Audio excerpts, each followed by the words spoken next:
నమస్కారం, welcome to one TV news. ముందుగా headlines చూద్దాం.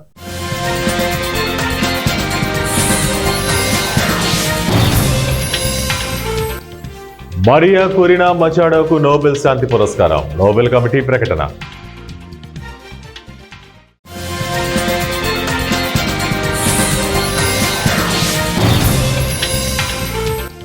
ఆధునిక దేవాలయాలను అమ్మేస్తున్నారు వైఎస్ జగన్.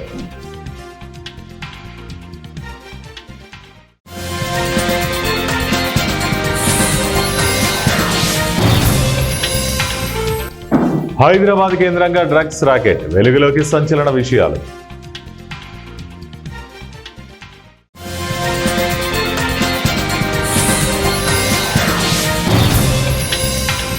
తెలంగాణలో కొత్త పోలీసింగ్ విధానం, డీజీపీ శివధర్ రెడ్డి కీలక వ్యాఖ్యలు. వెనిజులాకు చెందిన ప్రతిపక్ష నేత మరియా కొరినా మచాడోకు నోబెల్ శాంతి పురస్కారం వరించింది. చీకటిలో ప్రజాస్వామ్య జ్వాలను వెలిగించే సాహసిగా శాంతి కోసం ఆమె చేసిన విశేష కృషికి గాను ఈ పురస్కారం లభించింది. 1967 అక్టోబర్ 7న జన్మించిన మరియా కొరినా మచాడో 2002లో రాజకీయాల్లోకి వచ్చారు. ప్రజాస్వామ్య హక్కులను ప్రోత్సహించడంలో ఆమె చేసిన కృషికి వెనిజులా ఐరన్ లేడీగా కూడా ఆమె పేరు పొందారు. టైమ్ మ్యాగజైన్ 2025లో 100 మంది అత్యంత ప్రభావవంతమైన వ్యక్తుల జాబితాలో ఆమె చోటు సంపాదించుకున్నారు కూడా. 2012లో వెనిజులా అధ్యక్ష పదవి కోసం పోటీ చేసిన మరియా 2014లో దేశంలో ఆందోళనకు నాయకత్వం వహించారు. వెనిజులా ప్రజల ప్రజాస్వామ్య హక్కులను ప్రోత్సహించడంలో ఆమె అవిశ్రాంత కృషి, నియంతృత్వం నుండి ప్రజాస్వామ్యానికి న్యాయమైన శాంతియుత పరిష్కారాన్ని సాధించడానికి చేసిన పోరాటం కోసం మచాడోను గుర్తిస్తున్నట్లు నోబెల్ కమిటీ స్పష్టం చేసింది. పెరుగుతున్న చీకటిలో ప్రజాస్వామ్య జ్వాలను వెలిగించే సాహసిగా, నిబద్ధత కలిగిన శాంతి విజేతగా మచాడోను కమిటీ ప్రశంసించింది. నర్సీపట్నం మెడికల్ కాలేజీ వద్దకు తరలివచ్చిన భారీ జనసందాహంలో ఓ భాగం జోరువాణలో తడుస్తూ ప్రజలకు అభివాదం చేస్తున్న వైఎస్ఆర్సీపీ అధ్యక్షుడు వైఎస్ జగన్మోహన్ రెడ్డి పేదలకు ఉచితంగా వైద్యం అందించేందుకు ఉద్దేశించిన వైద్య కళాశాలను ప్రైవేటు సంస్థలకు అప్పగించేందుకు చంద్రబాబు చేస్తున్న ప్రయత్నాలను రచ్చబండ సాక్షిగా ప్రజలకు వివరిస్తాం. దీన్ని నిరసిస్తూ శుక్రవారం నుండి రచ్చబండ కార్యక్రమాన్ని చేపడతామన్నారు. నవంబర్ 24 నాటికి రాష్ట్ర వ్యాప్తంగా 1 కోటి సంతకాలు సేకరించి గవర్నర్కు అందజేస్తామన్నారు. రాష్ట్ర వ్యాప్తంగా మేము శ్రీకారం చుట్టిన 17 కొత్త మెడికల్ కాలేజీల్లో మా హయాంలోనే దాదాపుగా 7 కాలేజీలు పూర్తి కాగా 5 చోట్ల మా ప్రభుత్వంలోని తరగతులు కూడా ప్రారంభమయ్యాయి. పులివెందుల మెడికల్ కాలేజీకి ఎంబీబీఎస్ సీట్లను కేటాయిస్తే మాకు వద్దంటూ సీఎం చంద్రబాబు లేఖ రాశారన్నారు. రాష్ట్రంలో కొత్త పోలీసింగ్ విధానానికి రూపకల్పన చేస్తున్నామని తెలంగాణ డీజీపీ శివధర్ రెడ్డి వ్యాఖ్యానించారు. తెలంగాణలో న్యూ పోలీసింగ్ విధానం తీసుకువస్తామని, ఇది తన లైన్ అని పేర్కొన్నారు. Fair, firm, friendly, professional policing చేపడతామని వెల్లడించారు. రాష్ట్రంలోని అన్ని జిల్లాల ఎస్పీలు, పోలీస్ కమిషనర్లతో డీజీపీ శివధర్ రెడ్డి ప్రత్యేకంగా ఇవాళ సమావేశమయ్యారు. ఈ నేపథ్యంలో రాష్ట్రంలోని పోలీసులందరికీ దిశానిర్దేశం చేశారు. డీజీపీ శివధర్ రెడ్డి నిష్పక్షపాత పోలీసింగ్ విధానాన్ని అమలు చేయాలని ఆదేశించారు. నిర్భయంగా విధులు నిర్వహించడమే పోలీసుల లక్ష్యం కావాలని సూచించారు. బెదిరింపులు, ఒత్తిళ్లు, భయాలకు తలగ్గకుండా రూల్ ఆఫ్ లా అమలు చేయాలని ఆదేశించారు. పోలీస్ స్టేషన్లకు వచ్చే బాధితుల పట్ల అమర్యాదగా ప్రవర్తిస్తే ఊరుకోబోమని హెచ్చరించారు. ఐడిఏ బొల్లారంలోని P&M life sciences company drugs కేసులో ఈగల్ టీం అధికారుల దర్యాప్తు ఇవాళ కూడా కొనసాగుతోంది. P&M లైఫ్ సైన్సెస్ కంపెనీని సీజ్ చేశారు. ఈగల్ టీం అధికారులు నిన్న జీడిమెట్లలో సుచిత్ర క్రాస్ రోడ్డు సమీపంలో సాయి దత్తా రెసిడెన్సీ ఫ్లాట్ పై దాడి చేశారు. ఈగల్ టీం అధికారులు 72 కోట్ల విలువ చేసి 220 కిలోల ఎఫెక్ట్రిన్ డ్రగ్స్ ని స్వాధీనం చేసుకున్నారు. ఈగల్ టీం అధికారులు ఈ డ్రగ్స్ కేసు 4 నిందితుల్ని అరెస్టు చేయగా మరొకరు పరారీలో ఉన్నారు. ప్రధాన నిందితుడు శివ, రామకృష్ణతో పాటు అనిల్, వెంకటకృష్ణారావు, దొరబాబులను అరెస్టు చేశారు ఈగల్ టీం అధికారులు. పరారీలో ఉన్న ప్రసాద్ కోసం ముమ్మరంగా గాలిస్తున్నారు. 2024 డిసెంబర్ నుంచి P&M లైఫ్ సైన్సెస్ కంపెనీలో డ్రగ్స్ తయారు చేస్తున్నట్లు ఈగల్ టీం అధికారులు గుర్తించారు. కర్నూలు జిల్లా పత్తికొండ మండలం చిన్నహుల్లి గ్రామంలో రాయితీ పప్పు శనగ విత్తన పంపిణీ కార్యక్రమంలో ముఖ్య అతిథులుగా పాల్గొన్న పత్తికొండ ఎమ్మెల్యే శ్యామ్ కుమార్ ఈ కార్యక్రమంలో రాయితీ ధాన్యాన్ని రైతులకు ఎమ్మెల్యే చేతుల మీదుగా పంపిణీ చేశారు. అనంతరం ఆయన మాట్లాడుతూ గడిచిన 5 ఏళ్లలో వైసీపీ ప్రభుత్వం రాష్ట్రాన్ని 20 సంవత్సరాలు వెనక్కి నెట్టేసిందని, ఇప్పుడిప్పుడే కూటమి ప్రభుత్వం రాష్ట్రాన్ని అభివృద్ధి పదంలో నడిపిస్తుందన్నారు. రాబో రోజుల్లో మన పత్తికొండ మీదుగా 4 లైన్ల హైవే వస్తుందని ప్రజలకు తెలియజేశారు. మన జిల్లాలోనే కానీ మన రాష్ట్రంలో కానీ దాదాపుగా మీరు ఎలాంటి పని కావాలన్నా కానీ దయచేసి చెప్పండి, చేసి పెట్టడానికి మీకోసం మేము ఇక్కడ పని చేయడానికి ఉన్నాము. రాబోయే కాలం చాలా మంచిది. ఎందుకంటే ఇక్కడ నేషనల్ హైవే కూడా 4 వే కూడా అవుతుందని చెప్పి తొందరలో మాకు న్యూస్ కూడా వచ్చింది. 4 వే అయిందంటే ట్రాఫిక్ తలకాయ నొప్పులు కూడా మనకు తగ్గుతాయి. ఒక్కొక్క పని చేసుకుంటూ పోతాం. ఒకటేసారి ఏదైతే 5 ఏళ్ళు వైఎస్ఆర్ గవర్నమెంట్ మన రాష్ట్రాన్ని 20 ఏళ్ళు వెంకిలికి దొబ్బిందో ఆ 20 ఏళ్ళ నుంచి మరి ముందరికి రావాలంటే మనకు టైం పడుతుంది. అందుకోసమే స్లోగా అయినా కానీ 100% షూరిటీతో మనం ముందరి పోవాలా. మీ అందరి సహకారం కూడా మాకు ఉండాలని చెప్తూ సెలవు తీసుకుంటాం. బద్వేల్ జేవీ భవనం నందు దివ్యాంగుల పోరాట సమితి ఆధ్వర్యంలో సమావేశం నిర్వహించడం జరిగింది. ఈ సందర్భంగా రాష్ట్ర అధ్యక్షులు ఇండ్ల ఓబులేసు మాట్లాడుతూ రాష్ట్ర వ్యాప్తంగా వికలాంగుల పెన్షన్ల తొలగింపులో భాగంగా సదరం సర్టిఫికెట్ల వెరిఫికేషన్ చేసే క్రమంలో కడప రిమ్స్ లో మానసిక దివ్యాంగురాల దగ్గర 10,000 లంచం తీసుకున్నట్లు పట్టుబడిన డాక్టర్పై రాష్ట్ర ఆరోగ్య శాఖ మంత్రి సత్యకుమార్ యాదవ్ ఉద్యోగం నుంచి తొలగించడం హర్షిస్తున్నామన్నారు. అదేవిధంగా గతంలో దివ్యాంగులకు సదరం సర్టిఫికెట్లు ఇచ్చే క్రమంలో లంచం తీసుకుంటూ అనర్హులకు కూడా ఇచ్చారు. ఇలాంటి డాక్టర్లను గుర్తించి ప్రభుత్వం చర్యలు తీసుకోవాలన్నారు. రాష్ట్ర వ్యాప్తంగా సర్టిఫికెట్ల సమస్యను ప్రభుత్వం పరిశీలించాలన్నారు.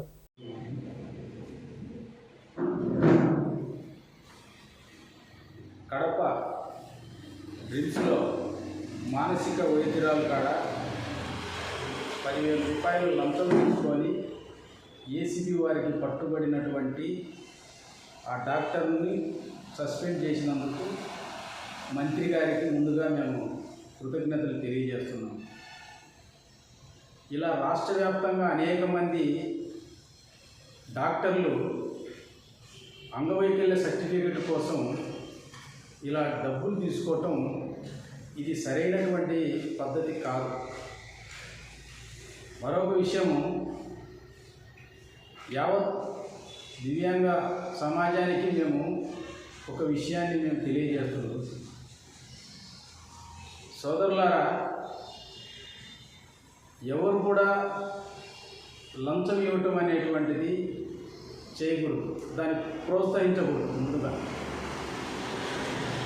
అసలు డాక్టర్ల వైఖరి ఎలా ఉందంటే ఈరోజు రాష్ట్రంలో అనర్హులకు సర్టిఫికెట్ ఇచ్చింది డాక్టర్లు. ప్రభుత్వం ఏం చెప్తుంది? అనర్హులను మేము వేరే వేస్తాము అంటున్నాం. ఈ డబ్బులకు తీసుకోవటం వల్ల అనర్హులను సర్టిఫై చేసి వాళ్ళు వికలాంగులు అని చెప్పి సర్టిఫికేట్ ఇస్తే పెన్షన్ కరువులని వాళ్ళు పెన్షన్ తీసుకొని అనుభవిస్తారు. డాక్టర్ల నుంచి జరిగిన తప్పిదం కళ్ళకు కట్టుబడినట్టు ఉంటే ఇది ప్రభుత్వం వీళ్ళందరినీ రీవెరిఫికేషన్ చేస్తూ. కడప జిల్లా బద్వేలు పట్టణంలో శుక్రవారం స్థానిక నెల్లూరు రోడ్లోని శ్రీదేవి భూదేవి కళ్యాణ మండపం నందు అర్బన్ రూరల్ పోలీసుల ఆధ్వర్యంలో పోలీసు కళా జాగృతి బృందం సారథ్యంలో మాదక ద్రవ్యాల నిర్మూలన అనే నాటకాన్ని ప్రదర్శించారు. ఈ కార్యక్రమానికి ముఖ్య అతిథులుగా Mydukur DSP Rajendra Prasad, urban CA Lingappa, SI Satyanarayana పాల్గొన్నారు. అనంతరం వారు మాట్లాడుతూ యువతీ యువకులు ప్రజలు మాదక ద్రవ్యాల వాడకం వల్ల అనేక నేరాలు జరుగుతాయని, అనేక మానసిక శారీరక సమస్యలు కలుగుతాయని, అభివృద్ధి కుంటుపడుతుందని, సమాజానికి పెద్ద ముప్పు ఏర్పడుతుందని, ప్రభుత్వం మరియు ప్రజలు నేటి యువత కలిసికట్టుగా పనిచేస్తేనే మాదక ద్రవ్యాల నిర్మూలన సాధ్యమవుతుందన్నారు. ఈ కార్యక్రమంలో యూటీఎఫ్ జిల్లా కార్యదర్శి విజయ్ కుమార్, నాగభూషణం, కళాశాల పరిపాలకులు వెంకట సాయికృష్ణ, పోలీస్ సిబ్బంది, కాలేజ్ సిబ్బంది, విద్యార్థినులు పాల్గొన్నారు. ఈ మారక ద్రవ్యాలు ఇవన్నీ ఎక్కడో కొన్ని ప్రాంతాలు మాత్రమే, లేకపోతే కొంతమంది వ్యక్తులకు మాత్రమే పరిమితం. దాంట్లో మనం ఏ విధంగా ఈ రొంపిలోకి లాగుతారు, ఈ చెడు అలవాట్లకి మనల్ని తీసుకెళ్తున్న తర్వాత మనం మన స్నేహితులు ఏ విధంగా లాగుతాం, వాళ్ళ స్నేహితులు ఏ విధంగా లాగుతాం, ఇది బయటపడిన తర్వాత మన తల్లిదండ్రుల పాద వాస్తవంగా ఆ నాటికి చూస్తే, ఆ తల్లిదండ్రుల పడే నాటికి చూస్తే ఈ కంట్లో నీళ్ళు ఆ కంట్లో వస్తాయి. ఉన్నాయా లేదమ్మా? అవునా లేదా? ఎంత చక్కగా మనకు ఆ సన్నివేశాన్ని చూపించారు. కాబట్టి ఎవరే కానీ మన కళాశాలలో అనేక సార్లు వారి పోలీస్ డిపార్ట్మెంట్ వారి సహకారంతో అనేక కార్యక్రమాలు, ర్యాగింగ్ పై నిరోధం. బద్వేలు నియోజకవర్గంలోని పీపీ కుంట సమీపాన ఉన్న సెంచురీ ప్యానల్స్ లిమిటెడ్ లో బద్వేలు నియోజకవర్గ తెలుగుదేశం పార్టీ ఇన్ఛార్జ్ రితీష్ కుమార్ రెడ్డి పరిశీలించారు. తదుపరి సెంచురీ ప్యానల్స్ యొక్క అనుసంధానమైన 6వ ప్లాంటు గోపవరం పరిధిలోని ప్రాజెక్టు కాలనీ 2లో ప్రారంభించారు. ఈ కార్యక్రమంలో ఆర్డీఓ చంద్రమోహన్, మండల ఎంఆర్ఓ మరియు సెంచురీ ప్యానల్స్ జీఎం సిబ్బంది, గోపవరం మండల పార్టీ అధ్యక్షుడు Sudhakar Reddy, vice MPP Rammohan Reddy, Badvel municipality అధ్యక్షుడు గుర్రంపాటి వెంగళరెడ్డి రామానాయుడు, నాయకులు, కార్యకర్తలు, మహిళలు పాల్గొన్నారు.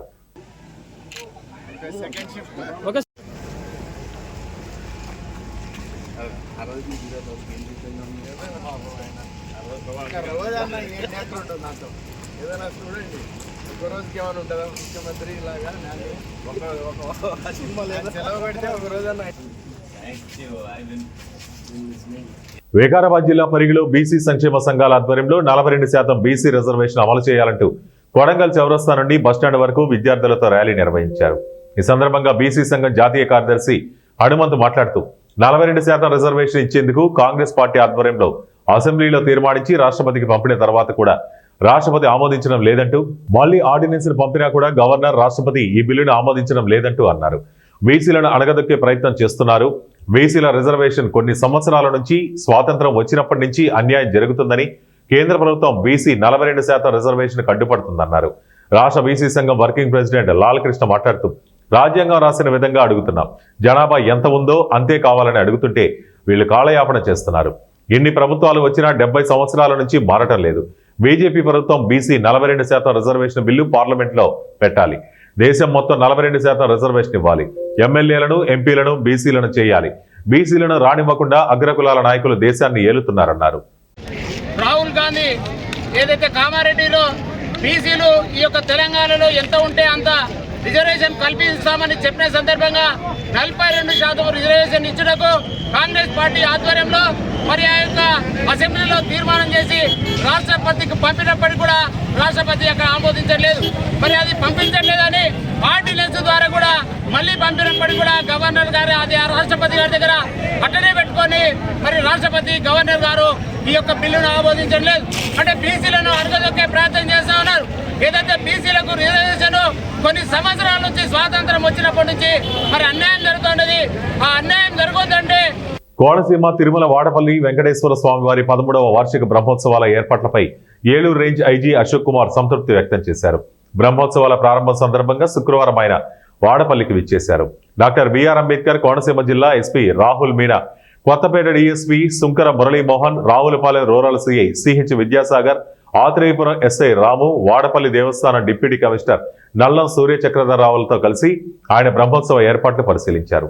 మాడా వీధులను, పార్కింగ్ ప్రదేశాన్ని, క్యూలైన్ల ఏర్పాట్లను పరిశీలించారు. భద్రతా ఏర్పాట్లపై సమీక్షించారు. అనంతరం ఆయన మాట్లాడుతూ, వాడపల్లి వెంకటేశ్వర స్వామివారి బ్రహ్మోత్సవాల ఏర్పాట్లు బాగున్నాయన్నారు. గత ఏడాదిలో ఆలయం మరింత అభివృద్ధి చెందిందని తెలిపారు. మాడా వీధులు విలాసవంతమయ్యాయని, ఆలయ దక్షిణ, ఉత్తర సింహ ద్వారాల వెడల్పుతో భక్తులకు సులభతరంగా దర్శనమవుతుందని ఆయన అన్నారు. శనివారం అధిక సంఖ్యలో భక్తులు తరలివస్తూ ఉండడంతో ప్రత్యేకమైన భద్రతా ఏర్పాట్లు చేశామన్నారు. శ్రీ వాడపల్లి వెంకటేశ్వర స్వామి వారి బ్రహ్మోత్సవాలు ఈరోజు మొదలయ్యాయి. 9 రోజులు వైభవంగా జరుగుతాయి.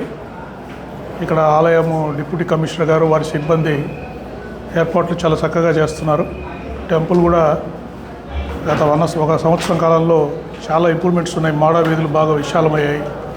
Temple entry, exits, queue lines కానీ అన్నీ బాగా విశాలంగా చేశారు. దానివల్ల భక్తులకి ఎటువంటి ఇబ్బంది లేకుండా దర్శనాలు జరుగుతున్నాయి. సో పోలీస్ శాఖ తరఫున కూడా ఎస్పీ గారి ఆధ్వర్యంలో బందోబస్తు అరేంజ్మెంట్ చేయడం జరుగుతుంది. ఎస్పెషల్లీ శనివారాల పూట ఎక్కువ మంది జనాలు వస్తారు కాబట్టి, భక్తులు వస్తారు కాబట్టి ఆ రోజు అవసరమైతే ఎక్స్ట్రా ఫోర్స్ ఇచ్చి క్యూ లైన్స్ మేనేజ్మెంట్ కానీ, తర్వాత అన్నప్రసాదం దగ్గర కానీ కార్ పార్కింగ్ ఇబ్బంది లేకుండా, ట్రాఫిక్ జామ్స్ కాకుండా అన్నీ ఒక ప్లాన్ ప్రకారము చేసుకొని భక్తులకు ఎటువంటి ఇబ్బంది లేకుండా బ్రహ్మోత్సవాలు వైభవంగా జరిగేటట్టుగా మేము చర్యలు తీసుకుంటాం. నేడు చౌడేపల్లి మండలం ఏ కొత్తపేటలో గల ఎస్కే రమణారెడ్డి నూతన గృహం నందు రమణారెడ్డి జన్మదిన వేడుకలు ఘనంగా ఏర్పాటు చేశారు. ఈ కార్యక్రమానికి టీడీపీ నాయకులు, కార్యకర్తలు, ఏ కొత్తకోట గ్రామస్తులు పాల్గొన్నారు. ఈ సందర్భంగా రమణారెడ్డి మాట్లాడుతూ, తిరుమల వెంకన్న ఆశీస్సులు మరియు బోయకొండ గంగమ్మ ఆశీస్సులతో 10 మందికి అన్నదానం, ధనసాయం, ఆలయ నిర్మాణాలు ఎన్నో చేపట్టాలని, అలాగే పేదవారికి అండగా ఉంటారని ఆయన అన్నారు.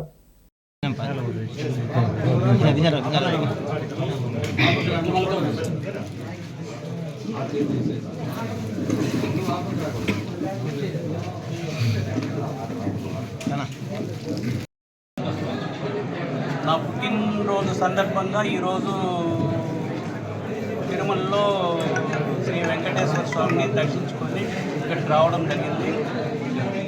ఆ దర్శనానికి నాకు అన్నీ అరేంజ్ చేసిన నా ఆప్త మిత్రుడు మహేష్ గారికి నా కృతజ్ఞతలు, ధన్యవాదాలు తెలుపుకుంటూ ఉన్నాను. అదేవిధంగా ఈరోజు నా పుట్టినరోజుకు మీరందరూ కూడా మీడియా మిత్రులు, కార్యకర్తలు, నాకు ఇక్కడ పనిచేసే వర్కర్స్ అందరూ కూడా వచ్చి జయప్రదం చేసినందుకు మీకు అందరికీ కృతజ్ఞతలు, ధన్యవాదాలు తెలుపుకుంటూ ఉన్నాను. నా పుట్టినరోజు రోజు ఈ ఇంటి దగ్గర ఈరోజు పుట్టినరోజు జరుపుకోవడానికి ఒక కారణం కూడా ఉంది. అదేమంటే ఈ పుట్టినరోజు రోజు నేను అందరికీ కూడా ఏదో కేకే కాదు దేవుని ప్రసాదం ఇస్తూ ఎప్పుడూ కూడా ఇలాగే ఇస్తూనే బ్రతకాలని, మా వంశాంకరం ఉండేంత వరకు కూడా ఈ ఇంటి దగ్గర మేము ఒకరికి పెడుతూనే బ్రతకాలని, ఒకరు ఏమీ లాక్కోకుండా ఈ కాంపౌండ్లోకి కనీసం ఆకిలయ్యే వాళ్ళు మాలధారణ చేసిన స్వాములకు భిక్షలను ఏర్పాటు చేయడం తమ పూర్వజన్మ సుకృతంగా భావిస్తున్నామని 1994-95కు చెందిన 10వ తరగతి బ్యాచ్ పూర్వ విద్యార్థులు అన్నారు.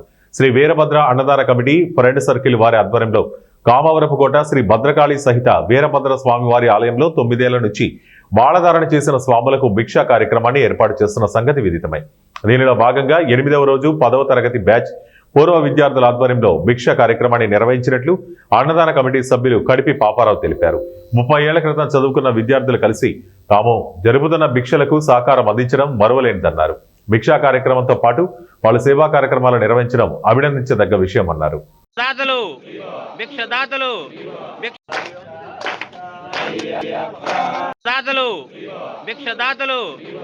భారతదేశంలో స్వదేశీ వస్తు నినాదంతో ప్రజలంతా ముందడుగు వేస్తే దేశ ఆర్థిక అభివృద్ధి జరుగుతుందని రాష్ట్ర బీజేపీ అధికార ప్రతినిధి ముళ్లపూడి రేణుక అన్నారు. ఏలూరు నగరంలోని కొత్త బస్టాండ్ వద్ద ఉన్న అంబికా ఫ్లైఓవర్ లో బీజేపీ ఆధ్వర్యంలో ఆత్మనిర్భర్ భారత జిల్లా కార్యశాల సమావేశం నిర్వహించారు. ఈ సమావేశానికి జిల్లా బీజేపీ అధ్యక్షుడు విక్రమ్ కిషోర్ అధ్యక్షత వహించారు. ఈ సందర్భంగా ఏర్పాటు చేసిన విలేకరుల సమావేశంలో ముళ్లపూడి రేణుక మాట్లాడుతూ భారతదేశం అన్ని రంగాల్లోనూ అభివృద్ధి సాధిస్తుందన్నారు. దేశ అభివృద్ధిలో ప్రజల సహాయ సహకారాలు ఎంతో అవసరమన్నారు. స్వదేశీ వస్తువుల వాడకం వల్ల దేశ ఆర్థిక ప్రగతి పెరుగుతుందన్నారు. ఇప్పటికే వినియోగదారులకు అవసరమైన అన్ని వస్తువులపై రేట్లు ప్రభుత్వం తగ్గించిందని తెలిపారు. సందర్భంగా దేశంలోని అన్ని రాష్ట్రాల్లోనూ అన్ని జిల్లాల్లోనూ ఆత్మనిర్భర్ భారత్ ఆధ్వర్యంలో సమావేశాలు నిర్వహిస్తున్నామన్నారు. ఆంధ్రప్రదేశ్ రాష్ట్రానికి కళ్యాణ చక్రవర్తి ఆధ్వర్యంలో సమావేశం నిర్వహిస్తూ కార్యకర్తలను ఉత్తేజపరిచేందుకు ఈ రోజు మన జిల్లాకు వచ్చారని తెలిపారు. ఏదేమైనప్పటికీ దేశం అభివృద్ధి సాధించాలంటే స్వదేశీ నినాదంతోనే అభివృద్ధి సాధ్యపడుతుందన్నారు. జిల్లా అధ్యక్షులు విక్రమ్ కిషోర్ గారికి, అలాగే ఈ యొక్క ఆత్మనిర్భర్ భారత్ కార్యక్రమానికి ఈ ప్రాంతానికి కన్వీనర్గా ఉన్నటువంటి కళ్యాణ్ చక్రవర్తి గారికి, భారతీయ జనతా పార్టీ కుటుంబ సభ్యులకు, ఇక్కడికి విచ్చేసినటువంటి ప్రింట్ అండ్ ఎలక్ట్రానిక్ మీడియా సోదరులందరికీ కూడా నా హృదయపూర్వక నమస్కారాలు తెలియజేసుకుంటూ, ఈరోజు ముఖ్యంగా ఈ యొక్క ప్రెస్ మీట్ యొక్క ముఖ్య ఉద్దేశం ఈరోజు రాష్ట్ర వ్యాప్తంగా కాదు దేశవ్యాప్తంగా అని చెప్పాలి. భారతీయ జనతా పార్టీ ఆదేశాల మేరకు మొన్న సెప్టెంబర్ 25వ తారీఖు నుంచి దీన్ దయాళ్ ఉపాధ్యాయ జయంతి నాటి నుండి మరి డిసెంబర్ 15 వరకు మన అబ్దుల్ కలాం గారి జయంతి వరకు ఈ 90 రోజుల పాటు దేశవ్యాప్తంగా ప్రతి జిల్లాలో కూడా ఈ యొక్క ఆత్మనిర్భర్ భారత్ కార్యక్రమాన్ని మరి ప్రజల్లోకి తీసుకెళ్లడానికి మొట్టమొదటి దశలో ఈ ప్రతి జిల్లాలో కూడా కార్యశాలలు ఏర్పాటు చేయటం, దీని తర్వాత ప్రజల్లోకి వెళ్ళటం, యువతతోటి, మహిళలతోటి, అలాగే ఇంజనీరింగ్ స్టూడెంట్స్ తోటి ఇలాగా అందరితోటి ఇంటరాక్టివ్ సెషన్స్ పెట్టడం, ఆ తర్వాత ప్రజల్లోకి దీన్ని విస్తృతంగా తీసుకెళ్లటానికి రాష్ట్రంలోని తూర్పుగాపు గాజుల కాపు సంఘం అభివృద్ధి కోసం కట్టుబడి ఉన్నామని రాష్ట్ర తూర్పుగాపు అభివృద్ధి కార్పొరేషన్ చైర్మన్ పాలవలస యశస్వి స్పష్టం చేశారు. ఏలూరు నగరంలోని జిల్లా పరిషత్ సమావేశ మందిరంలో కార్పొరేషన్ అధికారుల సమక్షంలో సమీక్ష నిర్వహించారు. ఈ సందర్భంగా చైర్మన్ పాలవలస యశస్వి మాట్లాడుతూ ఏర్పడిన తర్వాత వివిధ కార్పొరేషన్ల అభివృద్ధి కోసం ప్రభుత్వం కట్టుబడి ఉందన్నారు. రాష్ట్రంలో బీసీలకు ఓబీసీ సర్టిఫికెట్ల రూపకల్పనలో కార్యాచరణ ప్రణాళిక ద్వారా ముందుకు వెళ్తున్నామన్నారు. ఏలూరు జిల్లాలోనూ ఓబీసీలు ఎంతమంది ఉన్నారని స్పష్టంగా అధికారులు తెలియజేస్తే వీరందరికీ సర్టిఫికెట్లతో పాటు వారి అభివృద్ధికి కార్పొరేషన్ ద్వారా నిధులు మంజూరు చేస్తామని తెలిపారు. Vijayawada zone APSRTC chairman Reddy Appalanaidu మాట్లాడుతూ ప్రభుత్వం అన్ని విధాలుగా ప్రజా సంక్షేమం కోసం వారి అభివృద్ధి కోసం పనిచేస్తుందన్నారు. యువత అభివృద్ధి పదంలో నడిపేందుకు కార్పొరేషన్ ద్వారా వారి భవిష్యత్తుకు పునాదులు వేసుకోవాలని సూచించారు. యువతీ యువకులు ప్రభుత్వ ఆదేశాల ప్రకారం వారి భవిష్యత్తులకు మంచి నిర్దేశితమైన సంకల్పంతో ముందుకు సాగాలని రెడ్డి అప్పలనాయుడు అభిప్రాయపడ్డాడు. ఈ కార్యక్రమంలో పలువురు కార్పొరేషన్ అధికారులు పాల్గొన్నారు.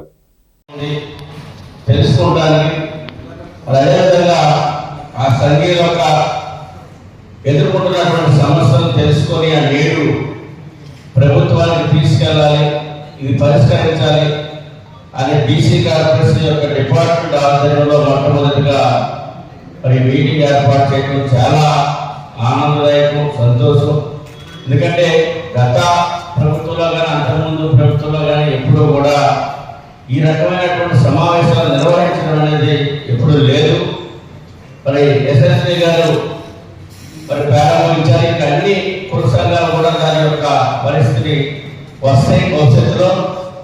ఈరోజు ప్రధానంగా ఏంటంటే బీసీ కార్పొరేషన్ అనేది ప్రభుత్వం ఇచ్చినటువంటి ఆదేశాలు అనుసరించేటువంటిది. మన వ్యక్తిగతంగా లోన్స్ ఇవన్నీ మనమందరం కూడా రాజకీయ పార్టీలో రాజకీయ నాయకులుగా తిరుగుతూ ఉన్నారంట. పెదవలస గిరిజన ఆశ్రమ పాఠశాలలో మెనూ సక్రమంగా లేదని, విద్యార్థులకు వార్డెన్ అందుబాటులో లేడని భారత విద్యార్థి ఫెడరేషన్ ఎస్ఎఫ్ఐ కార్యదర్శి జీవనకృష్ణ అన్నారు. అల్లూరు జిల్లా గూడెం మండలం పెదవలస ఆశ్రమ పాఠశాల విద్యార్థి సమస్యలు పరిష్కరించాలని ఎస్ఎఫ్ఐ అధ్యక్ష కార్యదర్శులు డిమాండ్ చేశారు. రుచిగా భోజనం పెట్టడం లేదన్నారు. ఐటీడీ అధికారులు వెంటనే స్పందించి విద్యార్థుల సమస్యల పరిష్కారం చేయాలన్నారు. ఈ కార్యక్రమంలో ఎస్ఎఫ్ఐ అధ్యక్షులు కార్తీక్ శ్రీను, కార్యదర్శి జీవనకృష్ణ పాల్గొన్నారు. ఎస్ఎఫ్ఐ అల్లూరు జిల్లా కార్యదర్శి. ఈరోజు అల్లూరు సీతారామరాజు జిల్లా జీకేవేది మండలము పెదవలస ఆశ్రమ పాఠశాల చూసినట్లయితే సందర్శించిన ఈరోజు చాలా బాధాకర విషయం. సుమారుగా 250 మంది విద్యార్థులు చదువుతుంటే ఇక్కడ మెను సక్రమంగా అమలు చేయని పరిస్థితి ఈరోజు ఉంది. అందుకన ఈ వాటిపై వెంటనే సస్పెండ్ చేయాలి. అలాగే ఇటువంటి ఐటీడీ అధికారులు కానీ, అలాగే ప్రభుత్వం కానీ, రాష్ట్ర కేంద్ర ప్రభుత్వం కానీ ఈ మెను సక్రమంగా అమలు చేయడం ఎస్ఎఫ్ఐ పూర్తిగా డిమాండ్ చేస్తున్నాము. అదేవిధంగా చూసుకున్నట్లయితే లైట్లు లేకుండా అలాగే మెను అన్నది ఇంక్రిమెంట్ చేయని పరిస్థితి ఈరోజు ఉంది. అలాగే ఇటువంటి ఆ మెను సక్రమంగా అమలు చేయాలి. అందుకబట్టి ఏజెన్సీ ప్రాంతంలోనే విద్యారంగం పరిష్కారం చేయాలి. దాదాపు విద్యారంగం పరిష్కారం చేయని పరిస్థితి ఈరోజు ఉంది. గురుకుల పాఠశాల కావచ్చు, ఆశ్రమ పాఠశాల కావచ్చు, డిగ్రీ కాలేజ్ కావచ్చు, జూనియర్ కాలేజ్ కావచ్చు, ఏ విద్యారంగంలో కావచ్చు, పాఠశాల కానీ కళాశాల కానీ ఎక్కడ కూడా నిగిలించిన పరిస్థితి రోజు, లైట్ లేనటువంటి పరిస్థితి రోజు ఉంది. నైట్ అప్పుడు టీచర్ ఏ పాఠశాలలో ఉన్నటువంటి పరిస్థితి రోజు ఉంది. వాటిని పనిచేసే టీచరు తప్పకుండా పాఠశాలలో ఉండాలి. క్లాసులో ఉండి వాళ్ళ విద్యార్థి సేవ చేయడం పూర్తిగా డిమాండ్ చేస్తున్నాము. చూసినట్లయితే శ్రీ సత్యసాయి జిల్లా హిందూపురం ప్రభుత్వ ఆసుపత్రిలో ఏర్పాటు చేసిన విభిన్న ప్రతిభావంతుల సదరన్ క్యాంపును ఆసుపత్రిలోని వివిధ విభాగాలను కలెక్టర్ ఆకస్మికంగా సందర్శించి అక్కడ ఏర్పాట్లను తనిఖీ చేసిన జిల్లా కలెక్టర్ ఏ శ్యాంప్రసాద్ తొలుత సదరన్ క్యాంపును కూలంకుషంగా పరిశీలించారు. వికలాంగుల పెన్షన్ రీ అసెస్మెంట్ కు దరఖాస్తు చేసుకున్న అందరికీ నోటీసులు జారీ చేశారా, వారందరూ సదరన్ క్యాంపుకు వచ్చారా అని ఆరా తీశారు. ఈ సందర్భంగా అక్కడి పేషెంట్లతో ముఖాముఖి మాట్లాడారు. ఆసుపత్రిలో వైద్య సేవలు ఎలా అందుతున్నాయి, డాక్టర్లు రోగులతో ఆప్యాయంగా మాట్లాడుతున్నారా, మెరుగైన వైద్య సేవలు అందిస్తున్నారా లేదా, ఆసుపత్రిలో అందిస్తున్న ఆహారం నాణ్యత బాగుందా, ఎలాంటి మెనూ ఇస్తున్నారు తదితరాలను పేషెంట్లను అడిగి తెలుసుకున్నారు.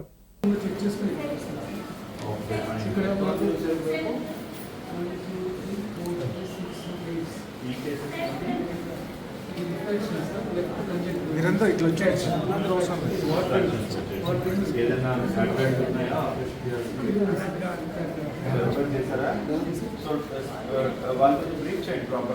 ఆల్రెడీ చేసుకుని వచ్చేసి ఆల్రెడీ ఇది పోస్ట్ ఆపరేటివ్. ఎలా ఉంది ఇప్పుడు? బాగానే ఉందా? కొంచెం నొప్పి వచ్చిందా?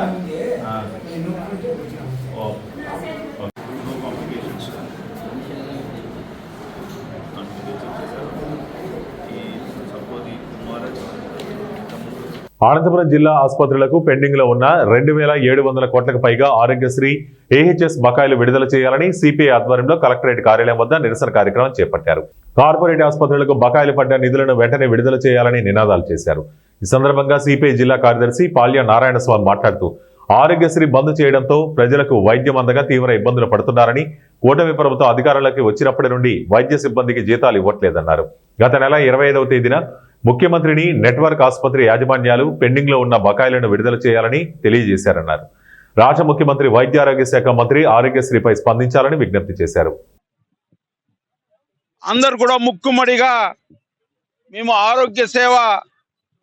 ఆరోగ్యశ్రీ సేవల్ని కొనసాగించము. ఇప్పటికే మాకి దాదాపుగా 2,700 కోట్ల రూపాయలు రాష్ట్ర ప్రభుత్వం నుంచి రావాల్సినటువంటి డబ్బులు ఉన్నాయి. మా ఆసుపత్రుల నిర్వహణ కష్టంగా ఉంది. ఆసుపత్రులకి బాడుగలు చెల్లించలేని పరిస్థితిలో ఉన్నాం. వైద్య సిబ్బందికి జీతాలు ఇవ్వలేని పరిస్థితిలో ఉన్నాం. ఇప్పటికే పలు దఫాలుగా రాష్ట్ర ముఖ్యమంత్రిని, మంత్రులను కలిసి విజ్ఞప్తి చేశాం. గత నెల 25వ తేదీన రాష్ట్రం ముఖ్యమంత్రి గారిని స్వయాన కలిసి మా అసోసియేషన్ ఆధ్వర్యంలో మా ఇబ్బందుల్ని, సాధక బాధకాలను వివరించాం. మేము ఇవాళ నుంచి కొత్తగా పేషెంట్లని ఆరోగ్యశ్రీ నెట్వర్క్ ఆసుపత్రిలో చేర్చుకోవడం లేదు, వైద్య సేవలను నిలిపివేస్తా ఉన్నాం అనేసి నెట్వర్క్ ఆసుపత్రుల యాజమాన్యం అసోసియేషన్ వాళ్ళందరూ కూడా స్పష్టం చేశారు. వార్తలు ముగించే ముందు ముఖ్యాంశాలు మరోసారి.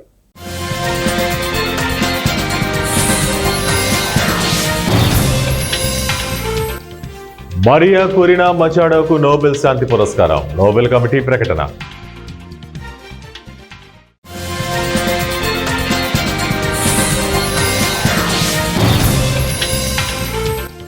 ఆధునిక దేవాలయాలను అమ్మేస్తున్నారు వైఎస్ జగన్.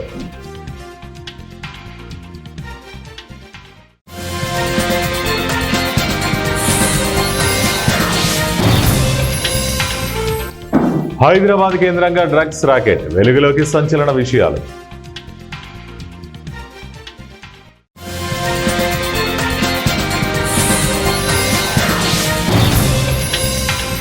తెలంగాణలో కొత్త పోలీసింగ్ విధానం, డీజీపీ శివధర్ రెడ్డి కీలక వ్యాఖ్యలు. ఇవి ఇప్పటి వరకు బులెటిన్ అప్డేట్స్. మరిన్ని అప్డేట్స్ కోసం చూస్తూనే ఉండండి 1TV న్యూస్.